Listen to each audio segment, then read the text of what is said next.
Hey guys, so for this video, I want to talk about some things you can do while you're bored in Fortnite. Now, I actually did not have this video planned, but as I'm sure most of you know, Epic just extended the current season an additional 2 weeks. This delay comes on top of an even bigger one from the original end of season date, which follows up the longest season we've had yet, Chapter 2 Season 1. What I'm trying to say by all of this is that Fortnite has been boring. There has not been too many content updates, all the challenges are the same, and we've been left without any tournaments for the time being. That's why today, I'll be giving you some ideas on ways you can pass the time while you're bored. Be aware though, these will not be tips to help you get stuff like the golden peely or any stupid crap like that. Everything I suggest will be a way for you to improve or prepare yourself for Chapter 2 Season 3 that I did not talk about in the other video I made on this topic. So with that being said, let's get right on into it. Starting off, the first thing you can do while you're bored in Fortnite is break some of your bad habits. I don't know about you guys, but this is something I used to struggle with a lot. I felt like no matter how hard I tried to stop making the same mistakes, I'd slowly default back into my old ways. What I didn't realize at the time was that this all came back to my mental. I kept making the same mistakes because I'd committed them down to my muscle memory and never had a chance to break them. I just kept following my instincts and what I was comfortable with. For example, one of my worst habits from last season was neglecting the grid system. I would constantly place walls and ramps in the wrong spots during box fights. The weirdest thing about it though was that I knew exactly why it was happening. It wasn't like I was clicks calling out random damage numbers in scrims for no reason. I have 19, bro.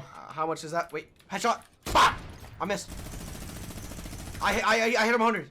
Seriously though, I've taught you guys about the grid system numerous times, yet my crosshair always seemed to be in the wrong spot. So what I decided to do was take a 3-day break from the game to reset myself, and as soon as I came back, I hopped into creative to practice good crosshair placement. I started to bring my crosshair higher up to build walls, as well as look further down to make sure my ramps placed below me. In addition to that, I went into each and every game I played with the sole goal to not neglect the grid system. That meant actively thinking about where I was placing my builds during box fights and build battles. I'm not gonna lie, this definitely slowed me down at the start. I couldn't just go through the motions like I usually did, or else I'd slip back into my old habits. I had to go slow and change the way I played. Luckily, this did pay off. After a couple of days of playing this way, I quickly got back to my old speed and had much better crosshair placement without having to think about it. Thus, if it hasn't been made clear already, you want to start by identifying the bad habit you have, either by watching back your gameplay, getting someone else to, or asking your teammate what they think, then destroying the bad habit, either by practicing the crap out of the right technique and or taking a break, and finally going into real matches to actively incorporate it into your gameplay.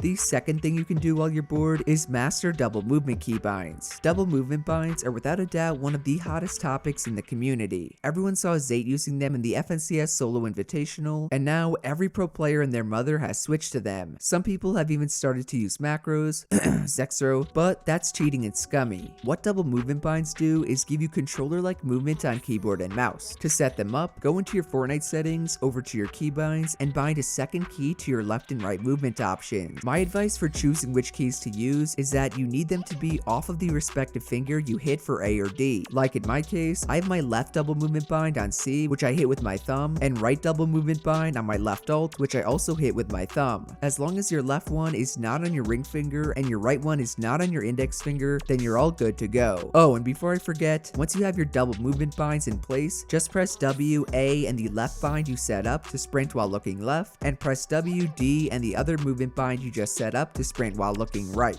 As to why they're worth learning, I think this clip from Clicks is all you need to see. This is an example of what you can do with double movement binds, and as Bizzle says, is how he never gets sniped anymore. Seems pretty busted, right? Well, that doesn't even include the additional FOV you get by being able to look to the side as you rotate, or the ultimate goal of having 360-degree movement while building. Way too many people overlook how strong that is for fights. A huge reason Energy Unknown was an amazing box fighter on controller was his ability to weave in and out of builds and edits with his elite movement. The problem, however, is that there's only a few pro players that have completely mastered double movement binds while building. I know Zade and Liquid Stretch have, but not too many others have, even with months of practice. If you're wondering why, it's because not only do you have to get used to double movement binds in general, but you also have to be able to press them while simultaneously pressing pressing your building binds. Most people like me don't have keybinds that allow for that. I press my cone with my ring finger and my floor with my index. I can't even strafe right or left normally while taking out those build pieces. Someone like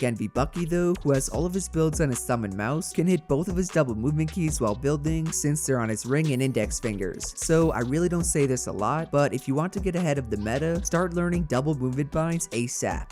The third thing you can do while you're bored in Fortnite, which yes, I did say for this spot, is find a good trio. In case you guys did not know, Epic announced that Chapter 2 Season 3 will feature a solo FNCS with trio cash cups, while Chapter 2 Season 4 will feature a trio FNCS with solo cash cups. This means if you're looking to make some money not in solos, you should begin looking to form a god trio. But Jerian, how can I do that when all my friends suck at the game or quit? Don't you worry, little Timmy, because that's an issue a ton of people are dealing with. My recommendation would be to go to any scrim Discord and tell people you're looking for a trio. Pretty much every major Discord server in Fortnite should have a looking for team channel to post in. You just have to actually go and do it. Some servers you could try out are the Open Scrim Discords if you're on NA East or NA West, Atlantis Scrims if you're on EU, and Console Wars if you're not on PC. I'll leave links down in the description for each of them. There should be one for each Fortnite region, and like I said before, each server will have different channels you can post in looking for teammates. Be aware though, there are a ton of little clowns in these Discords. These are kids who will post insanely high requirements for their trios and ego you any chance they get. Just do your best to not get discouraged. You're most likely not going to find any top tier players looking to trio with you. That doesn't mean you can't find good teammates, it just means you have to be realistic. Additionally, if you're having a lot of trouble finding people to play with, use the upcoming solo FNCS to prove yourself. Chapter 2 Season 4 is going to be a full season away, and while I know you guys want to do well in the trio cash cups during Season 3, not a lot of people are going to give you a chance early on. That's why with solos, you can prove them wrong by placing highly alone. Last thing I want to mention regarding trios is that you don't always want to play with two other good solo players. Trios is very unique in that there are defined roles for what everyone should be doing throughout the match. You have the IGL or the in-game leader who makes the final decision on where to rotate and what to do. You have the fragger who is aggressive and always looking for picks, and you have the support player who is at the back of the tarp and helping everyone out. You do not, and I repeat, do not want two IGLs making different calls or two support players carrying bandage guns. Find players you have good chemistry with and who can play out their defined role to the best of their ability.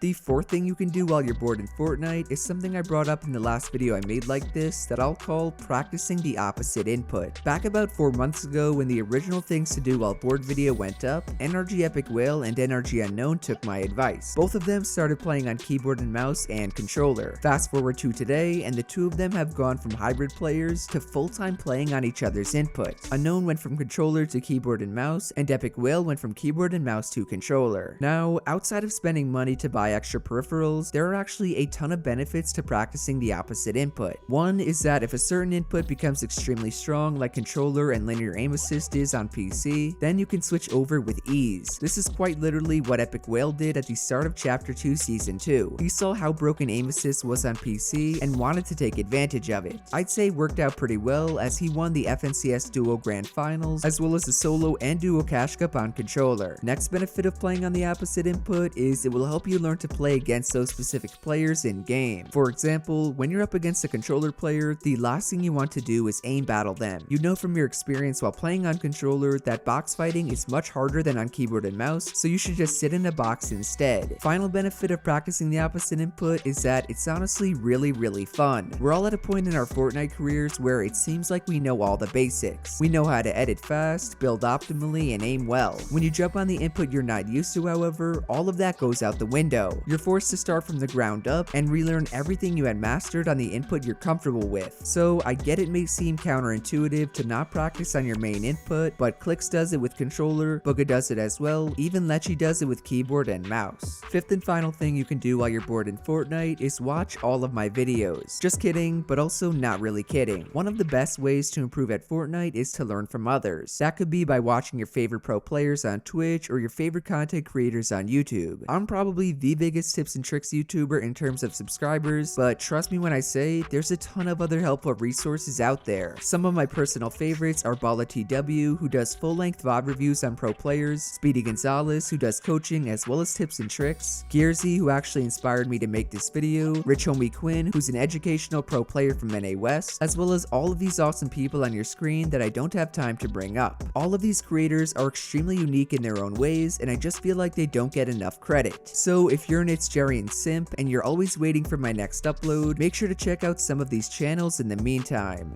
Overall guys, that's everything you can do while you're bored in Fortnite. I apologize if you were expecting more things to do, but I did already make a video like this 4 months ago, and you should know I'm not one to repeat myself. So if you enjoyed this video or you learned something new, do be sure to drop a like, subscribe to the channel, and to turn on post notifications. Shout out to everyone using code Jerian. I'm still collecting ideas for a support a creator code goal. I saw some about me changing my binds, but I kinda want to do something a little crazier. Just leave me some crazy ideas down below. Otherwise, that's it from me, and I will see you guys in the next one. Later.